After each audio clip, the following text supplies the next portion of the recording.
Hello বন্ধুরা, সবাই কেমন আছেন? আশা করি সবাই ভালো আছেন। তো গরমের খুবই একটা জনপ্রিয় খাবার টক ডাল। আজকে এটারই রেসিপি শেয়ার করছি আপনাদের সাথে।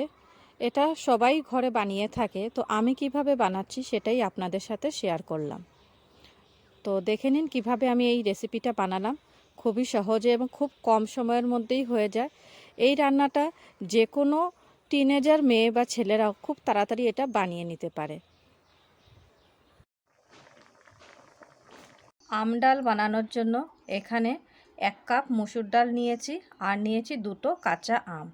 তো টক ডাল খাওয়ার জন্য মসুর ডালটা বেশ ভালোই লাগে, কারণ এই ডালটা পাতলা করে খাওয়া যায়।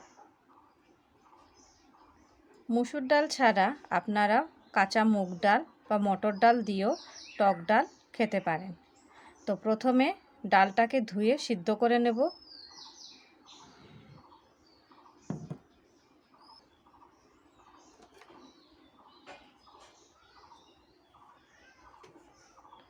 আমগুলো কেটে নিচ্ছি।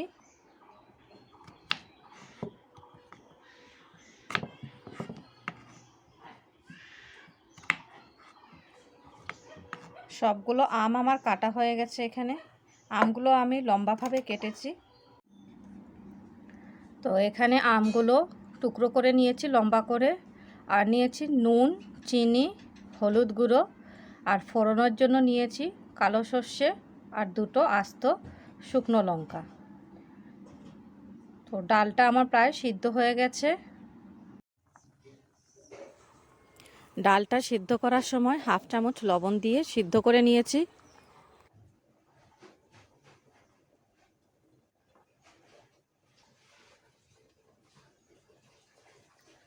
কড়াইটা গরম করে নিয়েছি। এখন দিয়ে দিলাম 3 চামচ সর্ষের তেল।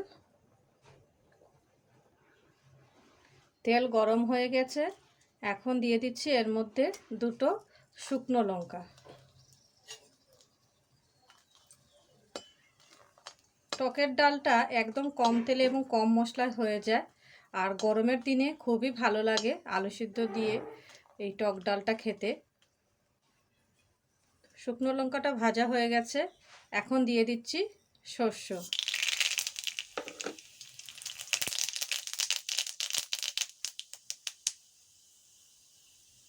তো এখানে আমি কালো শস্য ব্যবহার করেছি। শস্যটা ভাজা ভাজা হয়ে গেছে। এখন দিয়ে দেব টুকরো করা আম। আমটা দিয়ে একটু নেড়ে নিলাম।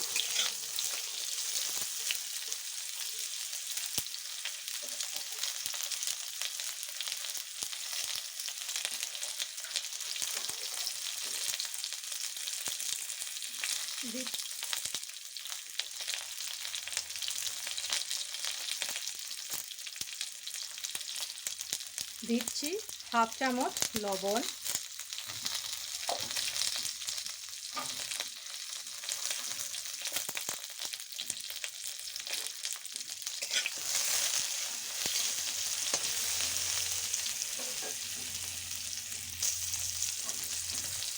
দিচ্ছি অল্প একটু হলুদ গুঁড়ো।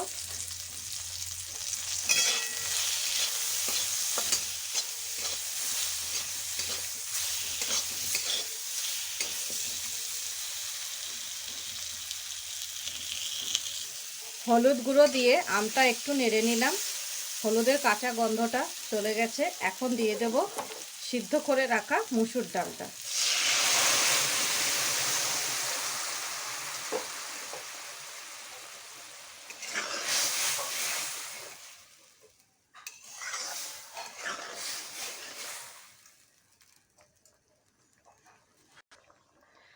টকের ডালটা যেহেতু আমি পাতলা করব, তার জন্য আমি এর মধ্যে দিয়ে দিচ্ছি আর একটু গরম জল।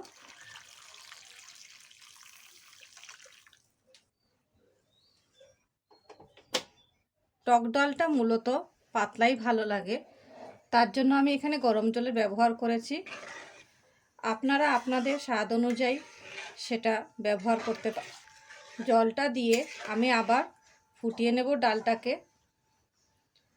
এখানে আমি ডালটা পাতলা করেছি, আপনারা চাইলে ঘনও রাখতে পারেন।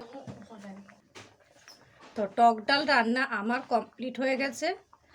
তো কেমন লাগলো এই রেসিপিটা আপনারা অবশ্যই জানাবেন। যদি ভালো লেগে থাকে তাহলে লাইক, কমেন্ট ও শেয়ার করবেন। আর পাশে থাকা বেল আইকনটা অবশ্যই প্রেস করে দেবেন।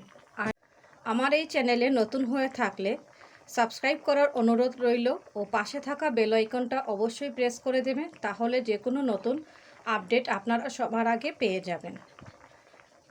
তো আজকে এই পর্যন্তই, দেখা হবে নতুন কোনো পর্বে। তো ভালো থাকবেন, সুস্থ থাকবেন, ধন্যবাদ।